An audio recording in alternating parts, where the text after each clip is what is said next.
Kenya exercises a regime or a tax system where it is self-declaratory. You make self-declarations. Okay, so most of the times the Revenue Authority does not come to assess your business, does not come to assess your income. You make those deliberate declarations. Okay, and in Kenya also, there are two main ways the government is able to generate revenue. This revenue, the taxes, which is then used to offer public goods and services, is generated through two main ways. The first way is through direct taxation. And when you say direct tax, that means it's tax on your income or tax on your profit. So being that you're discussing about Biashara Club, you find that many of you are in business, if not all of you, many of you are in business. And from your business, there is an aspect where you are looking to make a profit. So you will have had, over a period of time, assuming you're selling a good, you'll buy your goods at price X and sell it at price Y. And from that, you can be able to get a profit. Now, from that profit, then the government usually requires you to contribute a portion of tax. Okay? So that tax is called direct tax because it comes from your income, from what you'd have probably called yours, what you're taking home. In the employment space, for those who have got employees, you'd find that there is also the requirement to deduct pay as you earn from employees. And this is also a tax that is deducted directly from the income they are earning. So we have agreed with an employee, I'll pay you 50,000 shillings per month. From the 50,000 shillings, there is a portion that is contributed directly to taxes. So they'll never get the 50, they'll get maybe 35,000 after the deductions. And we'll get to see what the deductions are and what it would mean for your business. So ideally, that's how one way through which the government usually collects taxes. The other way is what we call the indirect tax method. Now, indirect tax method, as opposed to where they are taxing your revenue, and the indirect taxes now they tax the fact that you are participating in transactions or activities, certain business activities. I'll give an example. If you're in the business where you import goods, which you then package and resell, or import and sell, maybe it's a motor vehicle, you'll find you'll be required to pay import duty on the motor vehicle. The import duty is an indirect tax. These are taxes which are levied not because you have made a profit, but because you're participating in the activity. So you'll also find it would have a portion of excise duty, and you'd have value-added tax. Okay, so these are indirect ways through which the government is able to raise revenue. This revenue then goes to facilitate and offer services. Now, under indirect taxes, there's also what we call a sin tax. This is a tax ideally levied to prevent certain activities from taking place, or to make them so costly and undesirable. And this tax is called the excise duty tax. Digital services tax applied to non-residents. A non-resident is someone who first, either is not Kenyan, so does not stay in Kenya, or even if they are to stay in Kenya, has not achieved the 6 months requirement in 1 year, or an aggregate of 3 months in a period of 3 years. So if you have not attained that, then you're considered to be a non-resident. Okay, and you'd find this one mostly applied to businesses which were being run on platforms like on social platforms like Facebook, Twitter, and Instagram, and you could find that there are certain transactions that would take place. But digital service tax greatly affected those people who were operating on that platform and were non-residents. So that simply means for you as a resident, then if you have got a physical place of business and all that, then you are absolved from digital service tax, because then you would still pay tax from the profits and proceeds from the sale of your business. Okay, but now this has been replaced, still affecting non-residents. And they have introduced what we call the significant economic presence tax. So this means, in short, they are trying to cast their net wider, okay, so that it is not only going to be related to digital services per se, but significant economic presence now would matter. Okay. Now, and the tax would be determined as follows. So from your sales, the taxman will assume that 10% of your sales is your profit. So if you had sales of 1 million, 10% would be 100,000. That is going to be your profit. And therefore, the effective tax rate for that will be 30%. That is a shift in terms of the tax bands, so that initially when you are under digital services tax, the rate of tax was at 1.5% of your gross sales. But we are seeing a shift where they're going now back to taxing profits. And from taxing profits, they've increased the rate of tax to 3%.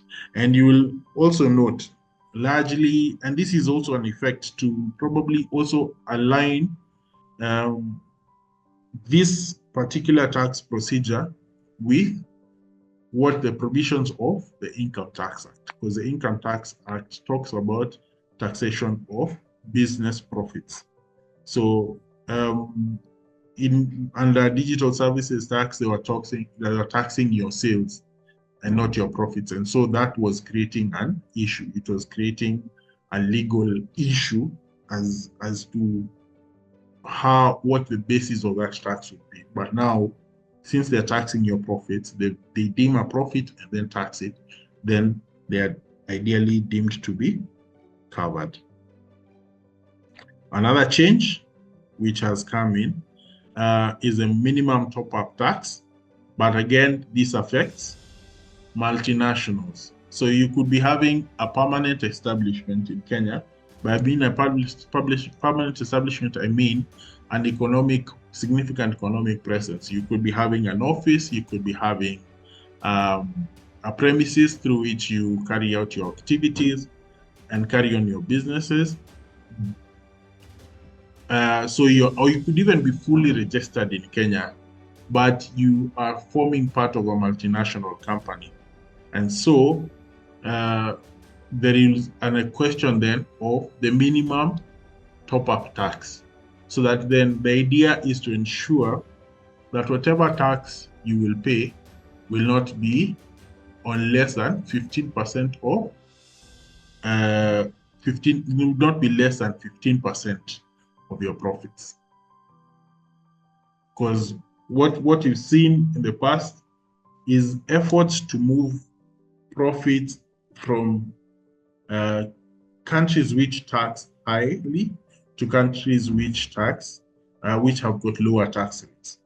And so you'll find the multinational companies will have those structures in place so that then they will be able to move revenues or profits from jurisdictions maybe like Kenya to a jurisdiction, for instance, like Mauritius, which is a tax haven.